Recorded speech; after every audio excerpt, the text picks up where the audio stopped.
Morning Exercises, December 30th. Are not my days few?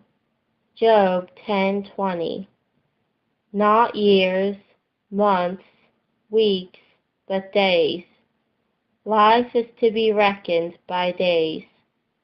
Are not my days few? They are so in every respect. Relatively, comparatively, absolutely.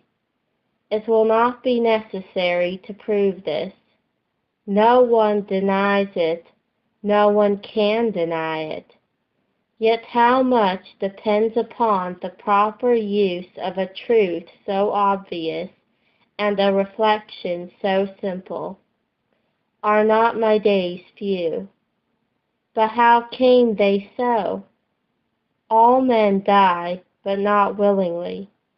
Skin for skin. Yea, all that a man hath will he give for his life, but he cannot continue it. He hates, he dreads death. It is the king of terrors. The thought of it embitters his comforts, and keeps him always subject to bondage. And could this have been the natural state of man as he came from the hands of his Maker? The deist meets with the fact as well as we, and as he cannot deny it, let him account for it under the empire and agency of a being who is omnipotent benevolence. Revelation gives us the only rational and convincing account. The body is dead because of sin. By one man sin entered into the world, and death by sin. And so death hath passed upon all men, because all have sinned. It is not a debt due to nature. It is the consequence of a judicial and penal infliction. For all our days are passed away in thy wrath. We are not struck with this, because we are accustomed to the result, but it gradually takes place. But could we have seen the deluge destroying the world at once, we should not have questioned the provocation of God by some mighty cause. But where is the difference as to punitive justice, whether all the criminals are executed together, or led forth one by one?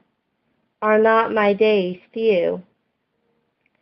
Do not then render them fewer. What you are ready to exclaim, are we in danger of turning self-murderers? Yet how many are continually reported as having destroyed themselves? But violence is not the only mode of shortening life. One of our most eminent physicians has affirmed that the board destroys more than the sword. Another has said, though all men are mortal, not 1 in 1,000 dies a purely natural death.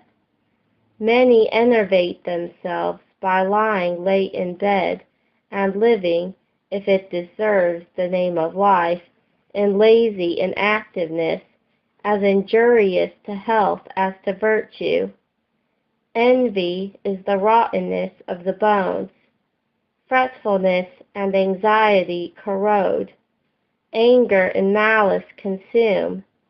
It is needless to mention intemperance and sensuality, the effects of which so often lie down with the sinner in an early grave. Godliness has the promise of the life that now is, by freeing us from the malignant passions which are always injurious to ourselves as well as to others, and by inducing the affectionate and benevolent ones, which are always beneficial, by the peace it sheds abroad in the bosom, and the hope and confidence it authorizes and inspires, as well as by surrounding us with the care of Providence. It is, as David calls it, the health of the countenance, and justifies the admonition of his Son. Fear the Lord and depart from evil. It shall be health to thy navel and marrow to thy bones. Are not my days few? Why then moderate your attachment to everything that depends upon their brevity? Who would set their heart on that which is not? Who would load with treasure a vessel rotten or full of holes? All the admired distinctions and possessions of the world are very uncertain in themselves, and often leave us. But if they continue with us, we cannot continue with them. We brought nothing with us into the world, and it is certain we can carry nothing out. Yet, stripped and naked as we shall go, go we must, and the time of our departure is at hand. Oh, what shall we think when a few days hence of those pursuits which now so much engross us? Tomorrow we die, and what will it signify whether we are carried to the grave from a cottage or a mansion, or leave behind us much or little? Endeavor to think always as you will soon feel. Brethren, the time is short, it remaineth, that both they that have wives be as though they had none, and they that weep as though they wept not, and they that rejoice as though they rejoice not, and they that buy as though they possess not, and they that use this world as not abusing it, for the fashion of this world passeth away. Are not my days few? Then let us well employ and improve them. This is what Moses prayed for. So teach us to number our days, that we may apply our hearts unto wisdom. And what is wisdom? This must be determined by circumstances. What is wise conduct in one man may be folly in another, because of their different relations and circumstances. But it is easy to determine what is wisdom in a man who numbers his days and finds them to be few, and who has, during their continuance, an all-important interest to secure, and has no other opportunity. If he is guilty, it must be wise in him to seek forgiveness.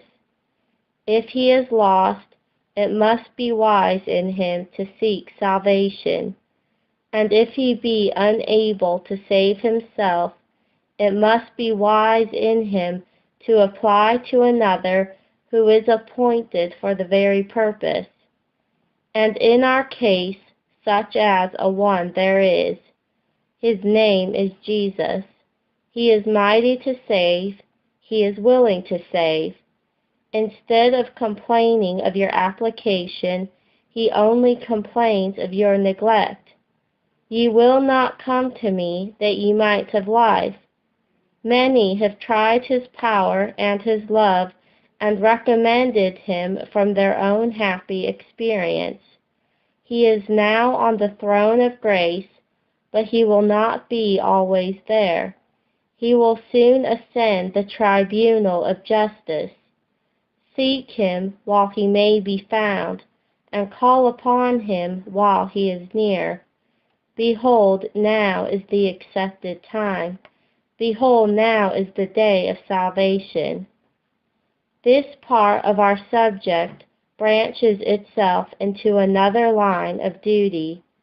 As you are to gain good, so you are to do good, and this too is equally enforced by the fewness of your days. Life is yours, and it affords you one privilege above the saints in light. It is the opportunity of beneficence, of relieving the poor, of instructing the ignorant, of converting the sinner. But remember two things. Their days are few, and therefore they will soon be gone beyond the possibility of receiving relief. And your days are few, and you will soon be placed beyond the possibility of affording it. Wing your zeal, therefore, with the thought, the night cometh wherein no man can work. There is a way of lengthening life. It is not by duration, but by diligence. It is by filling our days. It is by doing much business in a little time. Some live longer in a week than others do in a year.